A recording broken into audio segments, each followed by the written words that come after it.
तो तेजस्वी यादव को मनाने के लिए कृष्णा अल्लावरू को साथ लेके जाया गया, तस्वीरें जारी की गई, कहा गया कि अब सब कुछ ठीक है। प्रेस कॉन्फ्रेंस का ऐलान हुआ और पोस्टर पर केवल तेजस्वी यादव की तस्वीर और उस पर लिखा था कि तेजस्वी की सरकार बन रही है। और फिर कांग्रेस की प्रेस कॉन्फ्रेंस, और वही हुआ जो बिहार के जानकार बताते हैं। रेखा जी, आज भी वही हुआ जो पहले से हम लोग जानते थे कि कांग्रेस पार्टी जो जिद थाम कर बैठी है वो टूट कर चकनाचूर होने वाला है। हिम्मत नहीं होगा कि अपने बारे में एक शब्द बोल सके। बिल्कुल। और वो तस्वीर, वो वीडियो दिखा प्रेस कॉन्फ्रेंस के दौरान, जब तेजस्वी यादव ने एक कागज दिया, कागज पर 2-3 लाइनें लिखी हुई थी और उसी लाइन को अशोक गहलोत ने पढ़ा। वो लाइन कांग्रेस पार्टी के लिए नहीं थी, उनकी तेजस्वी के अपने लिए थी और उनके जो सहयोगी हैं मुकेश सहनी उनके लिए थी। बाकी कांग्रेस पार्टी के लिए उसमें कोई लाइन, कोई बात नहीं लिखी हुई थी। तो वो लाइन क्या थी? वो जो 2-3 लाइन थी जिसे तेजस्वी यादव के शब्द उस कागज पर उकेरे हुए थे और वही लाइन जो है अशोक गहलोत जो कांग्रेस आला कमान ने जिनको भेजा था कि लालू परिवार को जाकर के मनाइए, लालू यादव और तेजस्वी यादव को जाकर के मनाइए, वे अपने मिशन में कामयाब हुए। पूरी कांग्रेस पार्टी जब सरेंडर कर गई लालू परिवार के यहाँ, तब आज प्रेस कॉन्फ्रेंस हुआ और प्रेस कॉन्फ्रेंस में वही बात कही गई जो तेजस्वी यादव चाहते थे, सुनना चाहते थे। अब उनके लोग, उनके समर्थक, उनके वोटर्स, उनका जो समीकरण है MOI समीकरण या फिर जो अन्य वोटर्स है, जो लोग वो सुनना चाहते थे वही बातें कही गई। तो बात क्या कही गई? तो अशोक गहलोत ने कांग्रेस पार्टी, अपनी पार्टी के बारे में कुछ नहीं कहा, तेजस्वी यादव और उनके लोगों के बारे में कहा कि बिहार की जनता NDA सरकार से नाराज है, बिहार में इमरजेंसी जैसे हालात हैं, तो ऐसी स्थिति में एक नौजवान को आगे आना होगा और तेजस्वी यादव बिहार के अगले मुख्यमंत्री होंगे, महागठबंधन के चेहरा होंगे। तेजस्वी यादव पर पूरे महागठबंधन को भरोसा है, इंक्लूडिंग कांग्रेस पार्टी। जब सीएम की कुर्सी, सीएम पद का जब उन्होंने ऐलान कर दिया, सीएम कैंडिडेट का जब उन्होंने ऐलान कर दिया, तो लगे हाथ डिप्टी सीएम की कुर्सी भी दे दी। डिप्टी सीएम की कुर्सी किसे दी गई? डिप्टी सीएम की कुर्सी तेजस्वी यादव के सहयोगी, VIP विकासशील इंसान पार्टी के जो संरक्षक हैं मुकेश सहनी को दी गई। तो मुख्यमंत्री की कुर्सी तेजस्वी यादव को, उसके बगल वाली जो छोटी कुर्सी है डिप्टी सीएम वाली जो कुर्सी है वो मुकेश सहनी को दे दी गई। बाकी अपने लिए महागठबंधन में या आज के प्रेस कॉन्फ्रेंस में कांग्रेस पार्टी के लिए कुछ भी नहीं था, हिम्मत ही नहीं जुटा पाए लेने की। अशोक गहलोत ने दूसरे दल के लिए कहा, एक छोटे दल के लिए तो कहा, लेकिन अपने लिए कुछ नहीं कहा। यह कांग्रेस पार्टी ऐसी पार्टी है जो अपने भविष्य की चिंता नहीं करती है। कांग्रेस पार्टी की अगर दुर्दशा है तो दुर्दशा के पीछे यही वजह है कि कांग्रेस पार्टी अपने लिए नहीं सोचती है। और आज देखिए बिहार में क्या स्थिति है। बिहार में महागठबंधन में सबसे बड़े घटक दल के रूप में RJD है, बिल्कुल। दूसरे नंबर पर कौन है? कांग्रेस पार्टी है। इस गठबंधन में भी जब सीटों का बंटवारा हुआ तो 60 सीटें कांग्रेस पार्टी को दी गई हैं। 20 उसके बाद तीसरे नंबर पर भाकपा माले है और चौथे नंबर पर मुकेश सहनी की पार्टी है। पहले नंबर वाले का हक बनता था मुख्यमंत्री की कुर्सी के लिए। तेजस्वी यादव तो अपने स्तर से घोषणा भी कर चुके थे। 2020 में भी तेजस्वी यादव के नेतृत्व में ही विधानसभा का चुनाव लड़ा गया था और मुख्यमंत्री का कैंडिडेट घोषित किया गया था, तो उनका उस कुर्सी पर हक। लेकिन उसके बगल वाली कुर्सी पर किसका हक होता था? सहयोगी पार्टी, जो दूसरे नंबर की पार्टी होती है। तो दूसरे नंबर की पार्टी कौन है? कांग्रेस पार्टी है, लेफ्ट है। उसके बाद तीसरे नंबर की पार्टी है लेफ्ट। तो फर्स्ट नंबर को तो कुर्सी दे दी गई, सेकेंड और थर्ड यानी कांग्रेस और भाकपा माले के किनारे कोई चर्चा वहां नहीं गई। और चौथे नंबर की सीट यानी कि चौथे नंबर पर कौन है? VIP जिसे 14-15 के आसपास सीटें, हालांकि उसमें भी 2-3 सीटों पर फ्रेंडली फाइट है। तो मुकेश सहनी को मुख्यमंत्री डिप्टी सीएम की कुर्सी का ऐलान किया गया कि सरकार बनती है तो मुकेश सहनी बिहार के उप मुख्यमंत्री होंगे।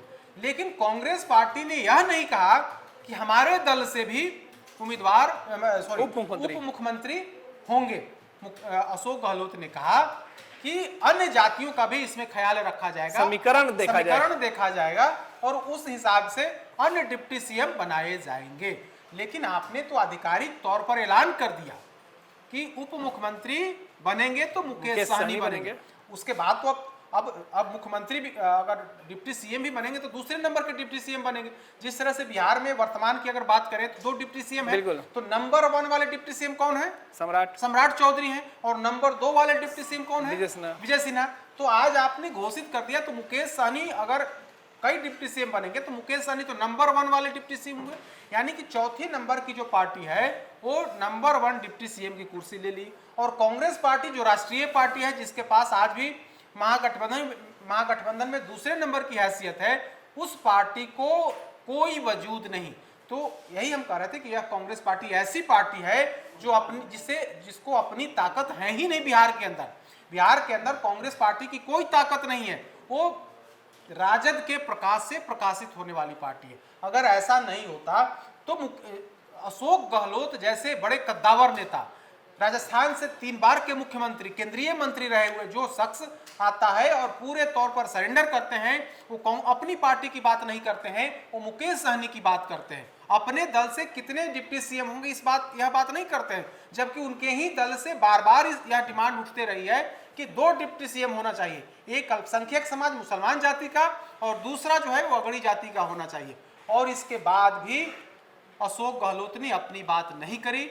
मुख्यमंत्री की कुर्सी पर तेजस्वी यादव को बिठाने का ऐलान तो जरूर किया, लेकिन डिप्टी सीएम की कुर्सी पर बिठाने को लेकर के उन्होंने मुकेश सहनी का ऐलान किया। अब इस निर्णय से, इस घोषणा से उनके दल में ही कहीं ना कहीं नाराजगी बढ़ेगी कि भाई कांग्रेस पार्टी की बात होनी चाहिए थी। जब घोषणा आप कर ही रहे थे तो कांग्रेस पार्टी की भी घोषणा कर देते कि कांग्रेस पार्टी से भी एक डिप्टी सीएम होना चाहिए। वैसे भी बता दें आपको कि कांग्रेस पार्टी में भारी सिर फुटौल है, और खास करके जो बिहार प्रभारी हैं कृष्णा अल्लावरू, उनको लेकर के तो इतनी नाराजगी है कि कांग्रेस पार्टी 2 फाड़ होते हुए दिख रही है। एक बड़ा धड़ा जो है वो कृष्णा अल्लावरू को हटाने की मांग कर रहा है। आज भी सदाकत आश्रम में लोग धरना दे रहे हैं, को हटाने की मांग कर रहा है, और कहा जा रहा है कि यहाँ पर कार्यकारी अध्यक्ष की नियुक्ति करी है। ऐसे नहीं चलेगा, आप पूरी पार्टी को सरेंडर कर दीजिएगा। कृष्णा अल्लावरू पूरी पार्टी को हकाना चाहते हैं, जिस तरह से जानवर को हकाया जाता है उस तरह से पूरी पार्टी को हकाना चाहते हैं। तो इस तरह से न तो कांग्रेस पार्टी अपने लिए सोच रही है, न तो कांग्रेस पार्टी अपने कार्यकर्ताओं नेताओं के लिए सोच रही है। कांग्रेस पार्टी शुरू में अड़ंगा लगाई कि हम डिप्टी सीएम, हम मुख्यमंत्री की कुर्सी पर चेहरा घोषित नहीं करेंगे। अंत में वह काम भी नहीं करना पड़ा, तेजस्वी यादव के सामने सरेंडर करना पड़ा। जब सरेंडर ही कर ले तो एक शर्त अपनी भी मनवा लेते, यानी कि कांग्रेस पार्टी ने अपने लिए कुछ नहीं मांगा। तेजस्वी यादव ने जो पर्ची दिया, उस पर्ची को पढ़ना अशोक गहलोत के लिए मजबूरी बन गई थी। अगर वह पर्ची नहीं पढ़ते तो बीच कार्यक्रम में रंग में भंग पड़ सकता था। ये तो तैयारी ही नहीं होती, ये पहले से तय था। यह तय था कि हम जो देंगे, जो पर्ची देंगे उसे आपको पढ़ना है, और वही हुआ। तो इस तरह से पूरी कांग्रेस पार्टी, पूरा आला कमान जो है वो तेजस्वी यादव के सामने सरेंडर किया, और सरेंडर करना था। हम लोग बार बार इस बात को कर रहे थे कि कांग्रेस पार्टी खो करके, सब कुछ गंवा करके अंत में जो है यह काम करेगी, और वही हुआ। कांग्रेस पार्टी ने वही किया जो हम लोग काफी दिनों से चर्चा कर रहे थे। लालू परिवार के सामने सरेंडर किया। कल जो तस्वीर जारी हुई लालू आवास की, उसमें से कृष्णा अल्लावरू भी दिख रहे थे। कृष्णा अल्लावरू की तभी एंट्री हुई वहां पर जब अशोक गहलोत ने मना लिया। अशोक गहलोत के मनाने के बाद कृष्णा अल्लावरू को वहां पर बुलाया गया, एक बातचीत हुई और फिर वो तस्वीर जारी की गई। और जब तस्वीर जारी कर दी गई, उसी समय हम लोगों को अंदेशा हो गया था कि अब जो है पूरी कांग्रेस पार्टी लालू परिवार के यहाँ सरेंडर कर गई है, और कल प्रेस कॉन्फ्रेंस होगा और उसमें मुख्यमंत्री के चेहरे का ऐलान होगा। और उससे ऐलान तो हुआ, लेकिन कांग्रेस पार्टी उससे एक कदम और आगे बढ़ गई। यानी कि अगर नीचे गिरने की अगर बात करिए तो सबसे निचले पायदान पर कांग्रेस पार्टी गिर गई, और अपने लिए कुछ नहीं बल्कि दूसरे दल के नेताओं का नाम घोषित करके कांग्रेस पार्टी ने अपने पैर में खुद कुल्हाड़ी मार ली। विकास जी, 2 चीज, ये जो फैसला हुआ ये पटना में फैसला नहीं हुआ, ये दिल्ली में फैसला हुआ। जो राहुल गांधी तेजस्वी यादव को सीएम बनाने के सवाल पर बिहार से कन्नी काट के चले गए थे, वो दिल्ली में बैठकर फैसला लिया और अशोक गहलोत को भेजा गया कि जाइए तेजस्वी यादव और लालू यादव को मनाइए। दूसरी बात कि जो बिहार के प्रभारी या बिहार कांग्रेस के नेता अल्लावरू के इशारे पर नाच रहे थे, उन सबको आज घुटने पर लाकर तेजस्वी यादव ने बिठा दिया पीछे। देखिए, यह तो होना था, यह तय था कि होना है, क्योंकि कांग्रेस पार्टी चौतरफा घिर गई थी। कांग्रेस पार्टी के जो उम्मीदवार हैं उनकी तरफ से भी दबाव पड़ रहा था कि भाई क्या हो रहा है। अगर यह नौबत रही तो वर्तमान में हमारे 19 जो विधायक हैं वो घट करके 9 हो जाएंगे। अगर 9 भी होंगे कि नहीं, वो संख्या उसकी भी गारंटी नहीं है। हम कह रहे हैं कि 50% सीटें घट जाएंगी। तो कांग्रेस पार्टी के भीतर से भी दबाव था नेतृत्व पर कि आप तेजस्वी यादव से बात करिए, तेजस्वी यादव को आगे बढ़ाइए, वरना स्थिति गंभीर हो सकती है। और यह मैसेज जा रहा था, यह मैसेज इसलिए जा रहा था क्योंकि दूसरी तरफ अगर आप देखेंगे कि एनडीए गठबंधन लगातार मैदान में उतर गया था। प्रधानमंत्री मोदी का भी लगातार दौरा होने वाला है। अमित शाह भी एक राउंड बिहार से यात्रा करके वापस लौट गए। और अमित शाह जब बिहार आए तो अमित शाह जो बिहार आए तब उनका जो जिस रणनीति पर उन्होंने काम किया उसका रिजल्ट भी दिखने लगा कि कई बागी उम्मीदवारों का उन्होंने नामांकन वापस करा लिया। तो उनका एनडीए का जो नेतृत्व है या खास करके बीजेपी है, वो अपने हिसाब से पूरी रणनीति सेट कर रही है और उस पर काम कर रही है। बिहार के मुख्यमंत्री नीतीश कुमार कई दिनों से, लगातार 3 दिनों से, आज भी उनकी 4 जनसभा, कल भी उन्होंने 4 जनसभा किया, परसों भी उन्होंने किया। तो वे लगातार जनसभा कर रहे। और तेजस्वी यादव घर में बैठे हुए थे। तो क्या आज की तारीख में कोई नेता अगर घर में बैठता है तो क्या वो सामान्य स्थिति में बैठेगा? यह एक साधारण समझ है कि अगर चुनाव प्रचार की बेला में कोई नेता घर में बैठ रहा है, स्थिति, इसका मतलब यह हुआ कि स्थिति सामान्य नहीं है। तो स्थिति सामान्य नहीं है, तो स्थिति को सामान्य करने के लिए कांग्रेस की आला कमान ने, उनका जो राष्ट्रीय नेतृत्व है, उसने अपने विश्वास पात्र और लालू परिवार के करीबी अशोक गहलोत को भेजा। अशोक गहलोत अति पिछड़ा समाज से आते हैं और अशोक गहलोत पर नेतृत्व ने भरोसा जताया। वे पटना आए और लालू परिवार से, लालू यादव से मिलने गए। और कल जब लालू यादव से मिलने गए, उसी समय क्लियर हो गया था कि क्या होने वाला है। और हम लोगों ने कल भी इस बात की जानकारी दी थी कि सरेंडर कर गई है पूरी कांग्रेस पार्टी, और वही हुआ।